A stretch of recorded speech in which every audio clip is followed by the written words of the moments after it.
मैं स्वागत करना चाहता हूं हमारे मेहमानों का। अजय उमट जी ग्रुप एडिटर हैं अहमदाबाद मिरर के, राहुल देव जी वरिष्ठ पत्रकार, स्मिता मिश्रा जी वरिष्ठ पत्रकार और विनोद अग्निहोत्री जी कंसल्टिंग एडिटर अमर उजाला। आप सब लोगों का बहुत बहुत स्वागत, बहुत बहुत धन्यवाद। सबसे पहले विनोद जी मैं आपसे शुरू करना चाहता हूं।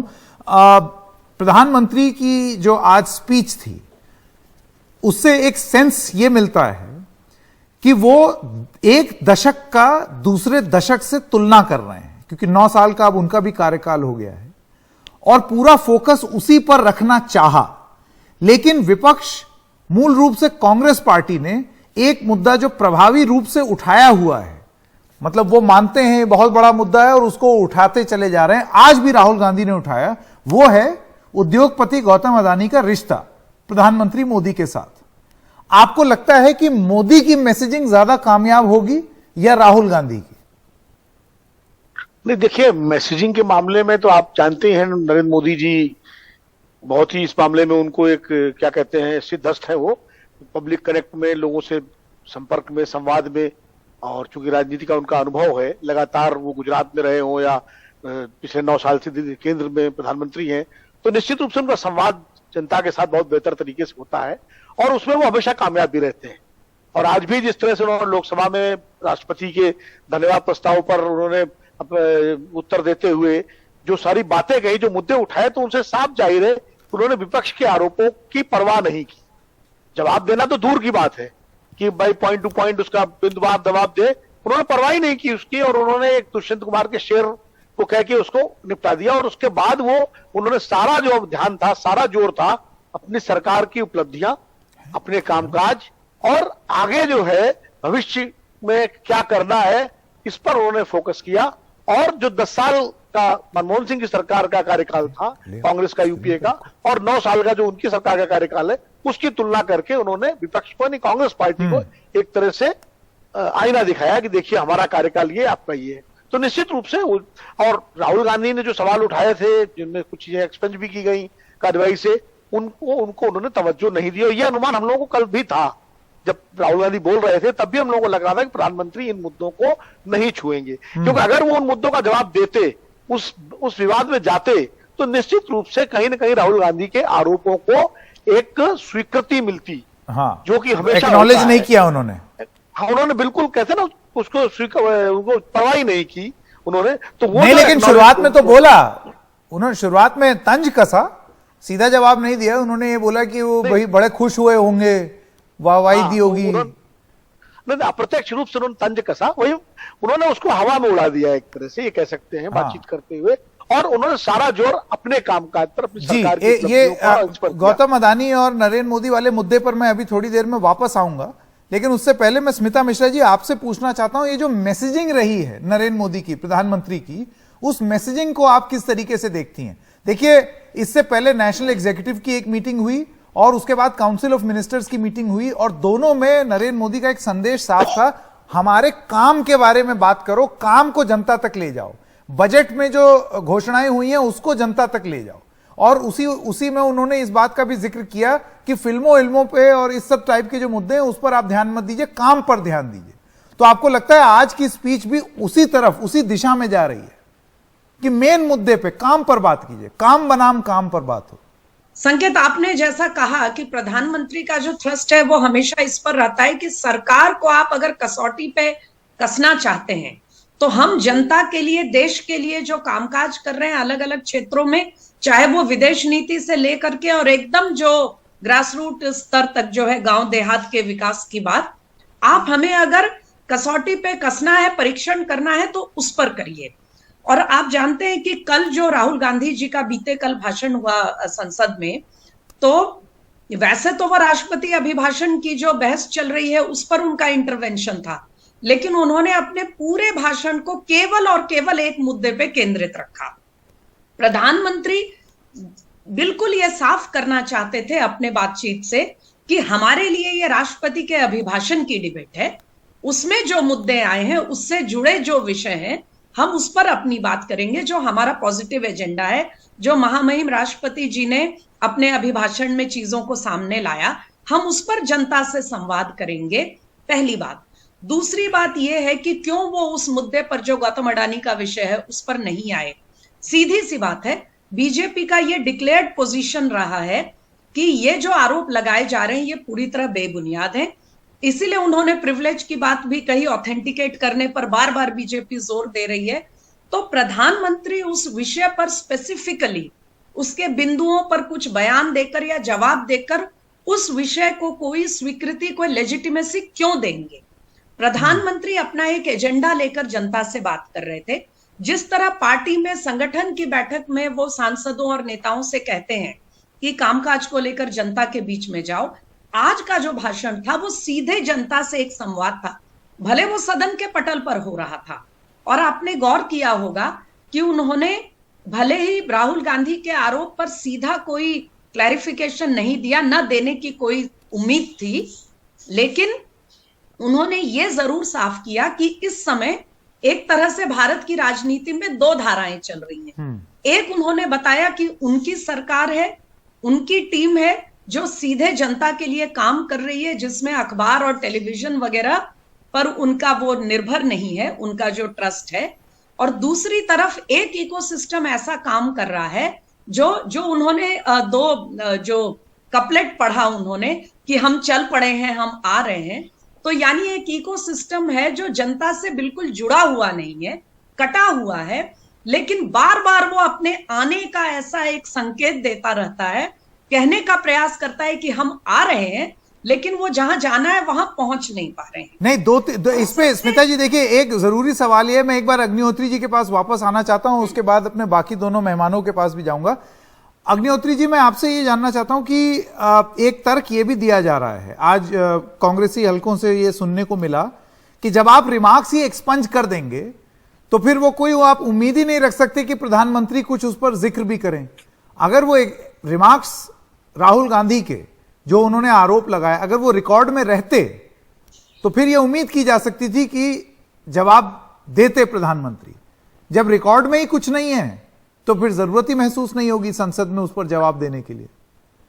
आपको लगता है कांग्रेस के लिए अब जरूरी हो जाएगा, अगर सरकार कह रही है आप ऑथेंटिकेट कीजिए अपने दावों को, तो वो ऑथेंटिकेट करें, स्पष्ट रूप से बताएं कि भाई ये हमारा आरोप और ये उसका प्रूफ।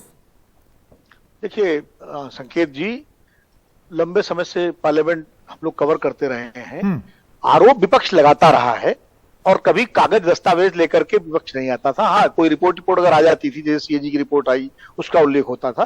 पहले भी चाहे बोफोर्स का मामला तो स्वीडिश रेडियो का एक स्टोरी थी, उसके बाद आरोप लगा था, कौन सा सबूत उसमें लेकर के विपक्ष आ गया था। बाद में वो खबरें आई इंडियन एक्सप्रेस में और इसमें हिंदू में।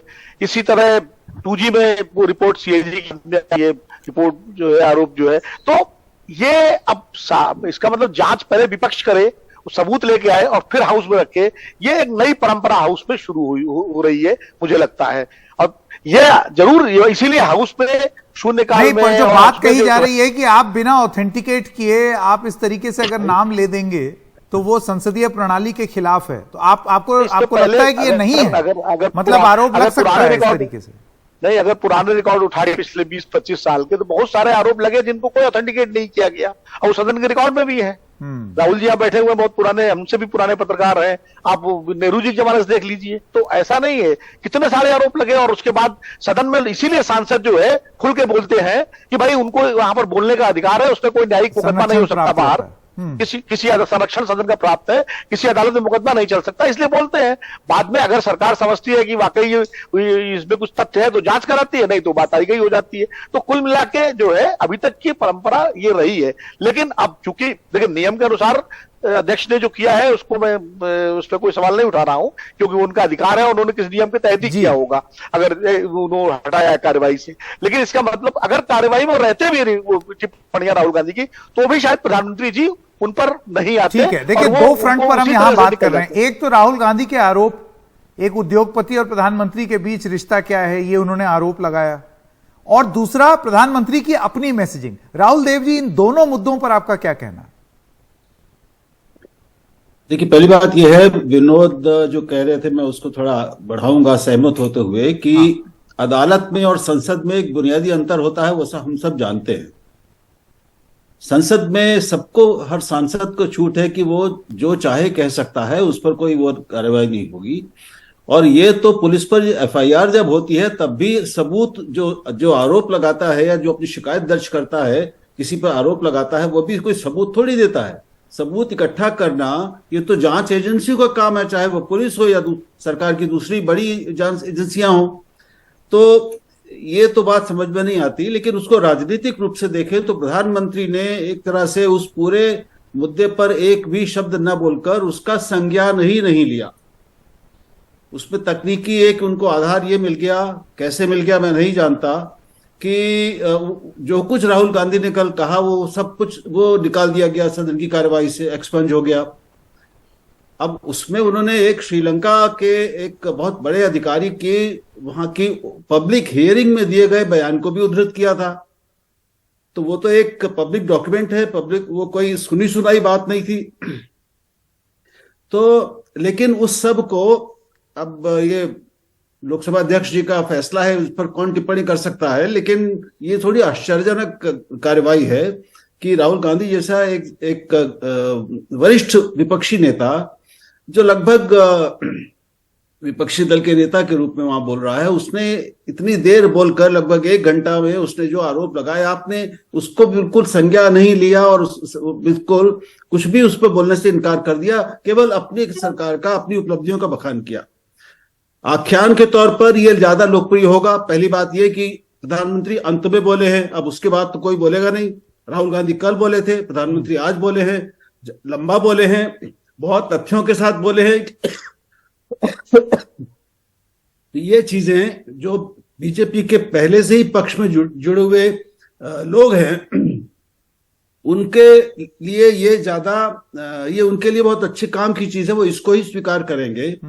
और एक तरह से खारिज जो किया है उन्होंने, इसका राजनीतिक लाभ उनको मिलेगा। विपक्ष इस पे जो कुछ कहना है वो कहेगा, लेकिन अपनी फॉलोइंग में, अपने वोट बैंक के लिए उन्होंने तय कर दिया और अगले चुनाव का मुद्दा भी तय कर दिया।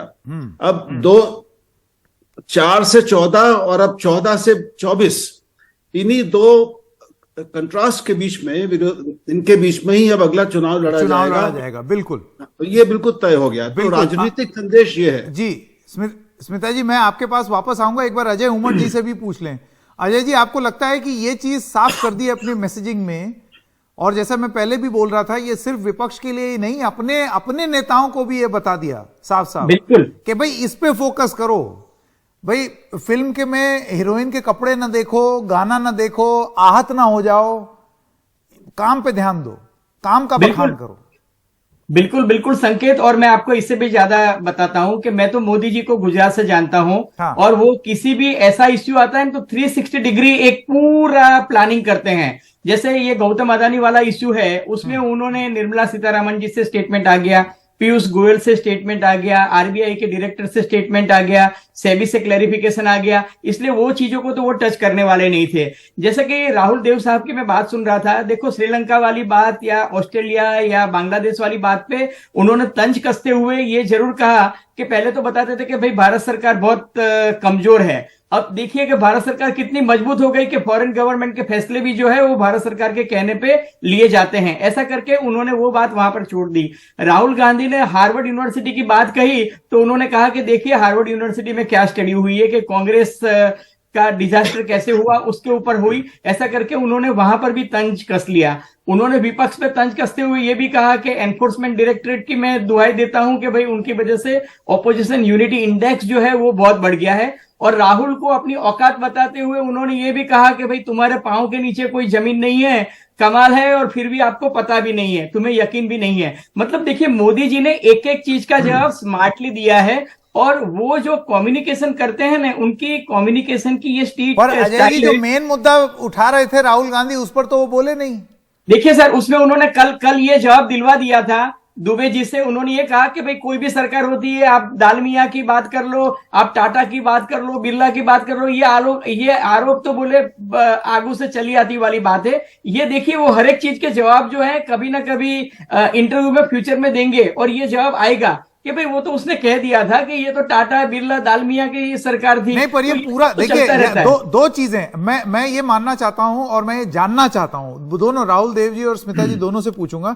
स्मिता जी पहले आपसे, आपको लगता है कि अब 2024 तक जिस तरीके से 2019 में रफाल एक मुद्दा था, उस तरीके से अब ये एक मुद्दा रहेगा विपक्ष के लिए, राहुल गांधी के लिए, कि ये भाई ये रिश्ता क्या कहलाता है, इतनी करीबी क्यों हो गए, वो क्या कोई साठगांठ थी, और वहां दूसरी तरफ वो अपना बखान करेंगे, अपने मुद्दे गिनाएंगे। आपको लगता है 24 में ये बहुत क्लियरली डिफाइंड मुद्दे हो गए? देखिए 24 में केवल यही नहीं और भी मुद्दे होंगे, लेकिन विपक्ष की तरफ से मुझे लगता है कि हाँ, भले ही मुझे इसमें एक बहुत कॉन्ट्रडिक्शन दिखता है संकेत, कि मुझे नहीं दिख रहा ऐसा कि पूरा विपक्ष इस मुद्दे पर पूरी तरह से केंद्रित होकर अपनी राजनीति करना चाहता है, वो बहुत साफ है। लेकिन हाँ, ऐसा लग रहा है कि राहुल गांधी अब केवल इसी मुद्दे को पकड़कर आगे चलना चाहते हैं, क्योंकि रफाल के समय भी आपको याद होगा कि तमाम विपक्षी पार्टियां जो थी, जो बहुत मुस्तैदी से नरेंद्र मोदी के खिलाफ खड़े होकर लड़ना चाहती थी, वो नहीं चाहती थी कि विपक्ष का जो पूरा कैंपेन है उसको रफाल केंद्रित किया जाए, और उन्होंने नहीं किया, उन्होंने किनारा कर लिया। लेकिन राहुल गांधी अंत समय तक 2019 में इस पर लगे रहे, और इसका कोई फायदा नहीं मिला कांग्रेस को। नाउ दैट इज हिस्ट्री, उसमें जाने की जरूरत नहीं है।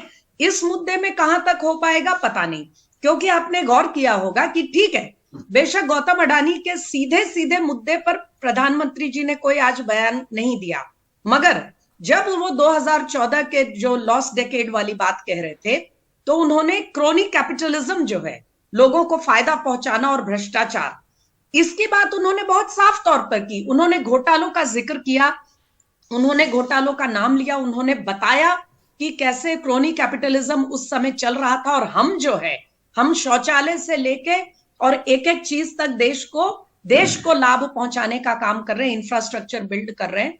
तो हाँ, अगर आप विपक्ष कहेंगे, मैं विपक्ष तो नहीं कहूंगी, लेकिन ऐसा लगता है कि राहुल गांधी जी ने शायद रफाल वाले अनुभव से कोई सबक नहीं लिया होगा, और उनको यह लगता होगा कि चलो उस बार मुद्दा नहीं चला तो इस बार चल जाएगा, इसीलिए वो उस पर जोर देना चाहते होंगे।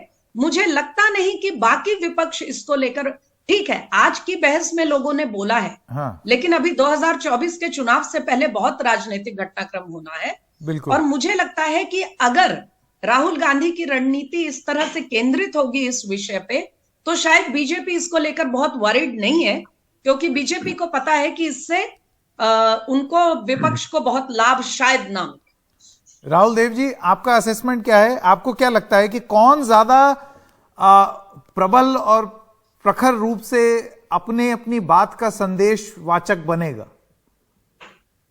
देखिए, एक बहुत मोटी बात यह है, चुनाव लड़ने का जहां तक सवाल है, अगर हम 24 के संदर्भ में बात कर रहे हैं, तो चुनाव कोई भी संदेश हो आपका, आपकी मैसेजिंग कितनी मजबूत हो, लेकिन उसको लोगों तक ले जाने के लिए आपको एक मशीनरी चाहिए, संगठन चाहिए, कार्यकर्ता चाहिए। तो उसमें जो दोनों बीजेपी और कांग्रेस के बीच में जो असमानता है, दोनों सेनाओं के बीच में जो असमानता है, वो इतनी बड़ी है, इतना बड़ा फर्क है कि उसको ये अगले 2 साल में पाट सकते हैं, कांग्रेस पाट सकती है, ये संभव नहीं है, कोई इस पर सहमत नहीं होगा। और एक अपर हैंड जिसको हम कहेंगे नरेंद्र मोदी का, सरकार का है ही पहले से ही, पार्टी के रूप में भी और सरकार में, और एक कम्युनिकेटर के रूप में भी। नरेंद्र मोदी के सामने आप वक्तृता में कोई मतलब आसपास अभी दिखता नहीं है, अभी राहुल गांधी को वहां पहुंचने में कई लंबा समय लगेगा। तो उनकी जो एक बुनियादी स्ट्रक्चरल कमजोरियां हैं कांग्रेस की और विपक्ष की बंटवारा, उसका बिखराव, ये सारे, स्मिता ने ठीक कहा, ये 24 तक एक रहेंगे इसकी कोई गारंटी नहीं है, बहुत कठिन है। तो इसलिए कोई कड़ी और बड़ी चुनौती देने की संभावना फिलहाल नहीं दिख रही है। दूसरी बात, अडानी का मामला यह है कि अभी एक दिन पहले से ही अडानी के शेयरों में जो गिरावट आई थी, वो पूरा होकर बढ़ने शुरू हो चुके हैं। अब अगर मान लीजिए कि अगले 1-2 महीने में वो वापस अपने पुराने स्तर पर पहुंच जाते हैं या उसके आसपास पहुंच जाते हैं, तो ये तो सारा मामला ही औंधे मुंह गिर पड़ेगा, ये सारा आख्यान। मैं समझता हूं कि कोशिशें भी इसकी होंगी, तो ये ज्यादा चलेगा नहीं मुद्दा। चल सकता है अगर कोई और 2-4 बड़ी अंतर्राष्ट्रीय एजेंसियां उसमें कुछ और रहस्योद्घाटन कर दें, कुछ और तथ्य सामने आ जाए, तो संभव है।